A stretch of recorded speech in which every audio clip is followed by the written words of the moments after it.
A tese que eu vou apresentar para vocês aqui hoje é uma tese. Eu estou bastante confiante a respeito da plausibilidade da hipótese que eu vou apresentar. E nós somos prisioneiros cognitivos, para usar a linguagem do professor Douglas North, que é o prêmio Nobel, que nós tivemos o prazer também de assistir aqui ontem. Nós somos prisioneiros cognitivos, nós somos prisioneiros do nosso próprio espaço mental, dessa própria construção que criamos no Brasil, e cuja tradução principal, eu, como eleitor, não tenho um candidato em quem votar 2, 3, 4 eleições. Porque eu posso escolher entre o social reformista Ciro Gomes, entre o social populista Antony Garotinho, entre o social sindicalista Lula, o social democrata programático Serra ou Fernando Henrique e assim por diante. Então, o Brasil é prisioneiro da armadilha cognitiva social-democrata. Baixo crescimento, desempenho econômico medíocre, e eu vou traçar aqui uma história curta de como nós produzimos essa prisão, de por que o Brasil, que foi um país que no século passado, nos primeiros 70, 75 anos, foi a economia que mais cresceu no mundo, 7,3%, 7,4%, por 70 e poucos anos ininterruptos, à frente inclusive do Japão, porque o Brasil foi atingido em pleno ar, fulminado, quebrar a dinâmica de crescimento do país, e nós estamos prisioneiros dessa armadilha de baixo crescimento. Essa história é relativamente curta e relativamente simples. Ela começa no crepúsculo do governo militar, onde você tem uma centralização, governo federal, os braços armados da intervenção estatal são as empresas estatais, Telebrás, Eletrobras, Portobras, Siderbras, Nuclebras, etc. Programa da Ferrovia do Aço, 15 bilhões de dólares, programa nuclear, 15 bilhões de dólares, Transamazônica, 9 bilhões de dólares, gastos excessivos públicos, e vamos para o ocaso do regime militar em meio a acusações de autoritarismo e corrupção.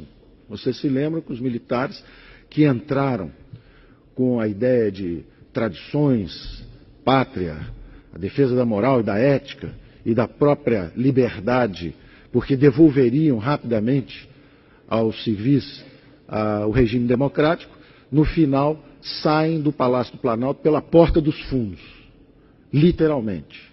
O general Figueiredo não transmite a faixa presidencial e sai pela porta dos fundos do Palácio. Por quê? A direita sai desmoralizada e a esquerda é atraente, porque a esquerda, e de novo eu faço referência ao que o professor Douglas North disse ontem, a eficiência do mercado político. Como é que o mercado político pode ser eficiente se as alternativas são: você é de direita, portanto autoritarista e corrupto, ou você é a favor da democracia e da justiça social e você é de esquerda? Bom, toda a população brasileira passou a ser de esquerda, porque há uma falsificação cognitiva a respeito das alternativas possíveis. E os liberais democratas, que existem desde Atenas, com os mercados e a democracia, que só foi expandindo os círculos de inclusão.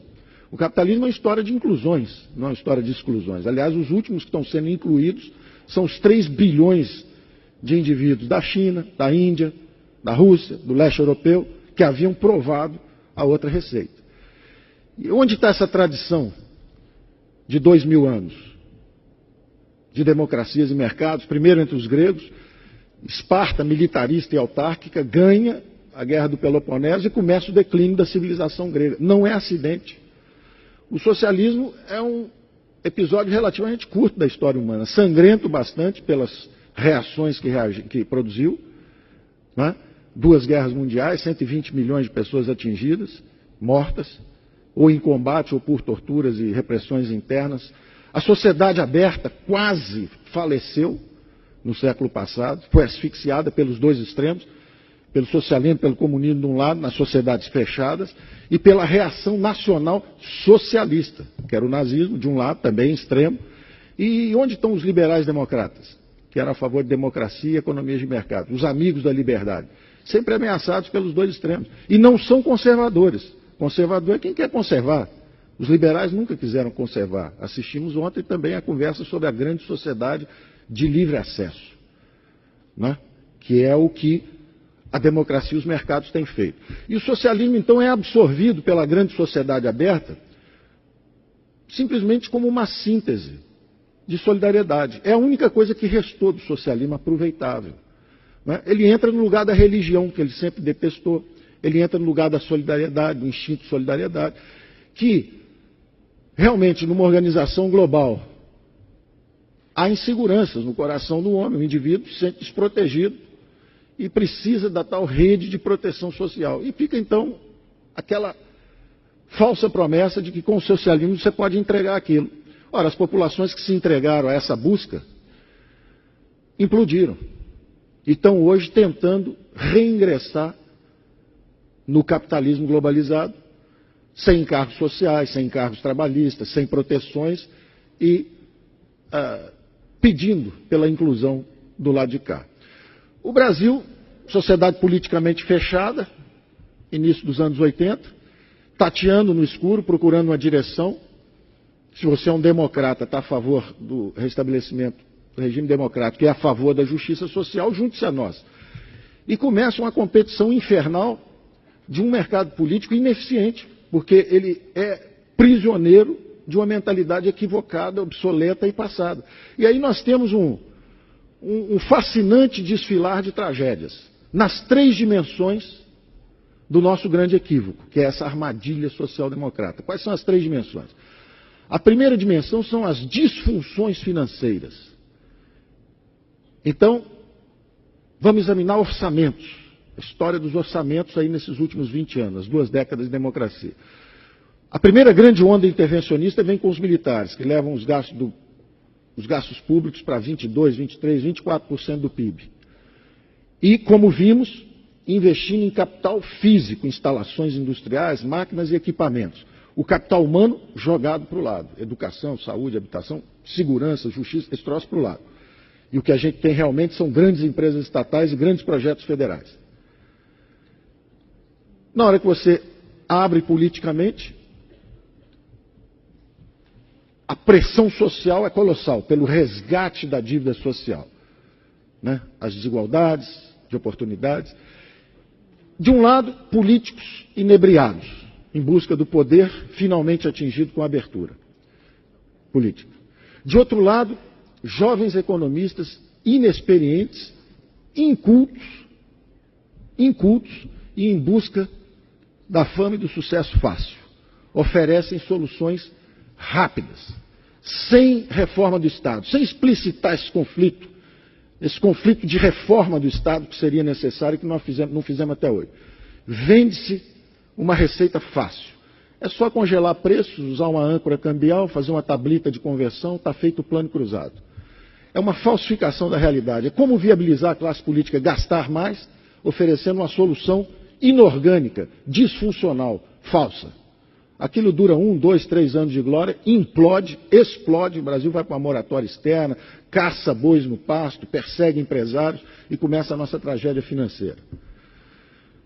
Saímos daquilo ali, vamos para outra disfunção. Aprendemos que não podemos usar política monetária irresponsavelmente, nem dar o calote externo. Então agora vamos usar a política monetária. Aí começa o plano real, bem concebido, interessante, porém também centrado num instrumento.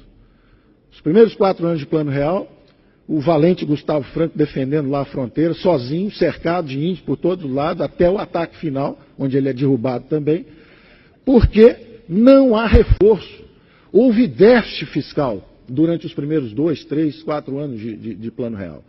Quer dizer, então, você fazer a política de estabilização sem reforma do Estado, sem transformações, só na base da política monetária, é como diz hoje o Afonso Bevilacqua, diretor do Banco Central, é fazer cirurgia de córnea com picareta. Que, aliás, ele está fazendo muito bem.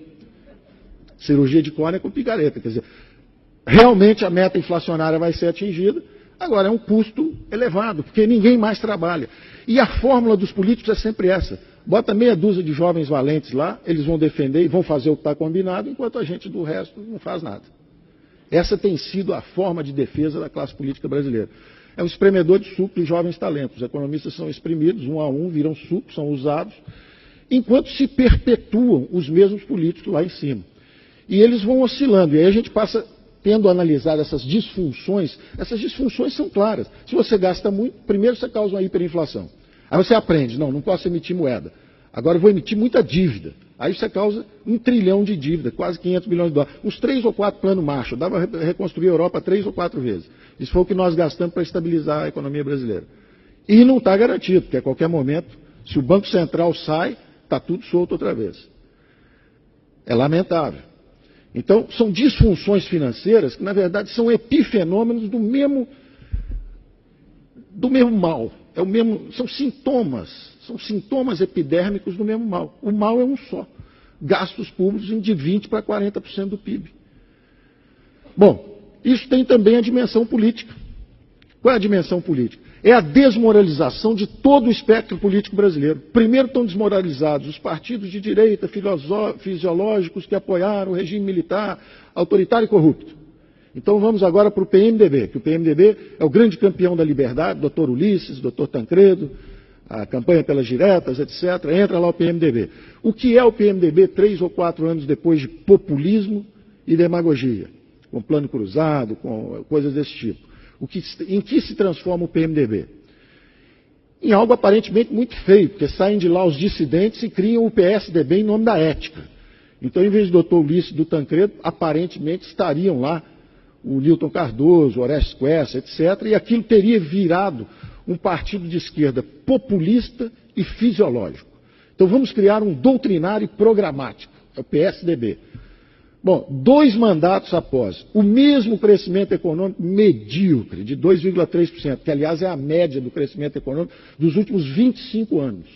Está todo mundo aborrecido porque o ano passado cresceu 2,5%, eu não entendo o aborrecimento. Há 25 anos que cresce 2,5%. Por que tanta dor? Né? Já era para ter se habituado. É comovente a regularidade desse desempenho medíocre. Deve haver algo sistemicamente errado. Não é? Bom, o PSDB é acusado e perde eleição em nome da ética, em nome da falta de transparência, por causa das privatizações no limite da irresponsabilidade, não é? Por causa da compra de votos para a reeleição, perdem a eleição e entra a esquerda transparente e ética. E aí nós estamos assistindo todo dia na televisão. É um espetáculo de ética e de transparência absolutamente exemplar. Um exemplo para as novas gerações, para as futuras gerações, está sendo acompanhado no mundo inteiro como o símbolo da nossa transparência e ética, principalmente da esquerda do PT. Ou seja, a desmoralização atingiu todo o espectro. Será que há algo sistêmico? Se uma infecção chamada corrupção atinge todo o espectro político, será que é algo genético? Hipótese 1. Seríamos os brasileiros geneticamente corruptos? Hipótese 2. Será que é sistêmico? Que o sistema político foi também transformado numa feroz disputa por recursos? Se 40% do PIB são repartidos pela grande agência central, o governo comanda hoje 40% do PIB, será que isso não deforma, isso não corrompe a estrutura política? Vale tudo, qualquer acordo, desde que se coloque a mão em 40% do PIB? E que tipo de exemplos isso transmite para a sociedade? Opção 1, se você é jovem, estude bastante, 3, 4 anos no curso superior, depois faça uma pós-graduação, depois trabalhe mais 5, 10 anos, quem sabe um dia você será alguém nesse mercado globalizado com 50 milhões de desempregados. Opção 2, passe um verde e amarelo na cara, jogue meia dúzia de pedras em nome do impeachment, seja eleito prefeito de Nova Iguaçu, o Lindbergh, lá no Rio de Janeiro. Não termine sequer seu curso de Direito e será um jovem simpático, rico brevemente, porque a profissão é rentável, e um exemplo para a juventude do mundo inteiro. Esses exemplos estão se transformando, estão sendo dados em todos os setores. Esse é o da política. No campo, opção 1, trabalhe bastante, se é um jovem simples e humilde, faça um curso técnico, vá estudar alguma coisa de agronegócio, e quem sabe um dia você será alguém. Opção 2, receba uma camiseta do MST, um caminhão-pipa, participe de uma passeata, jogue 3 pedras no laboratório da Aracruz e será alguém. Você vai ter dinheiro garantido, esses 40% do PIB estão sendo aplicados no Brasil inteiro. Já há universidade rural, ensinando luta de classe, etc. Esses exemplos estão se reproduzindo.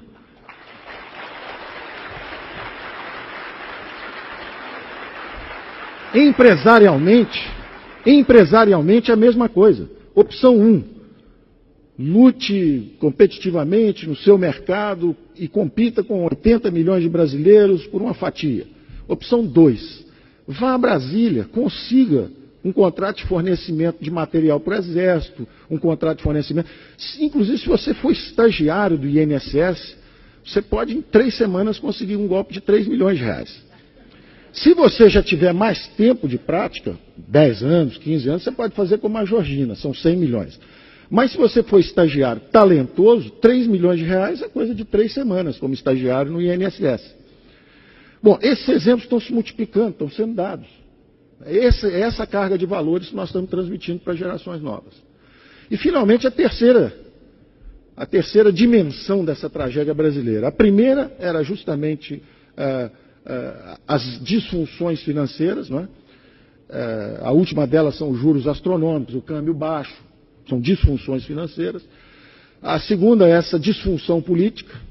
E a terceira, finalmente, é a estagnação econômica. É o Brasil parado.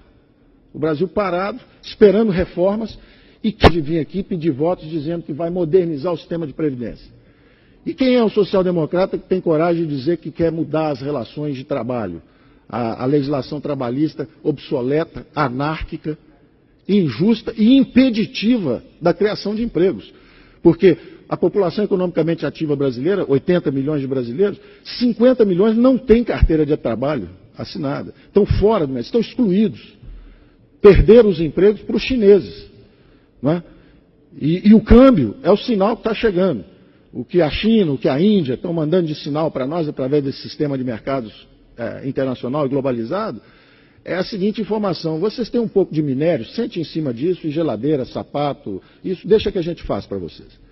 Então nós podemos assistir uma desindustrialização do Brasil em nome de mercado. Nós não temos economia de mercado, nós não temos neoliberalismo, nós temos socialistas com cartão de crédito. É isso que nós temos tido no Brasil por 20 anos.